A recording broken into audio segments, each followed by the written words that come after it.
मैं तो नहीं हूँ इंसानों में, बिकता हूँ मैं तो इन दुकानों में।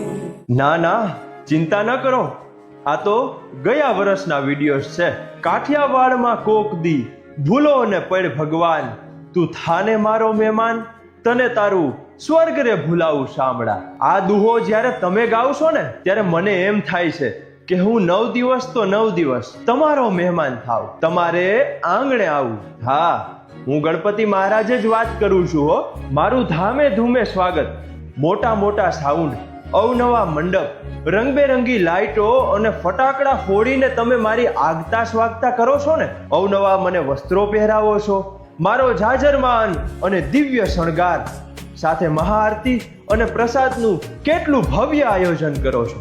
ત્યારે મને એમ થાય છે, એટલો આનંદ આવે છે કે એની વાત જ જવા દો. મને એમ થાય કે વાહ, મારા સર્વે ભાવિ ભક્તો મને કેટલા ચાહે છે, મને કેટલો પ્રેમ કરે છે. વિસર્જનના સમયે તમે પ્રેમનું પણ વિસર્જન કરી નાખો છો. દુઃખ થાય છે ત્યારે જ્યારે હું તૂટેલી ફૂટેલી હાલતમાં પાણીમાં જોવા મળું. દુઃખ થાય છે ત્યારે જ્યારે પાણીમાં પધરાવાની જગ્યાએ ઘણા લોકો મને કિનારા ઉપર રઝળતા મૂકી દે છે. દુઃખ થાય છે ત્યારે જ્યારે 9 દિવસ મને આંચ પણ ન આવે તેવી કાળજી લેતા ભક્તો વિસર્જન પછી મારી સામે પણ નથી જોતા.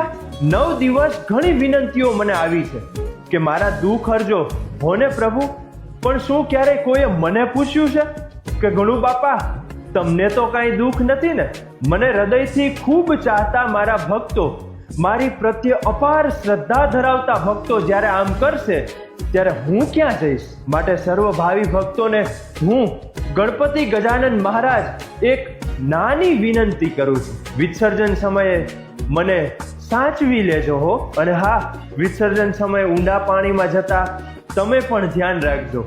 આવજો, આવતા વર્ષે પાછા મળીએ છીએ.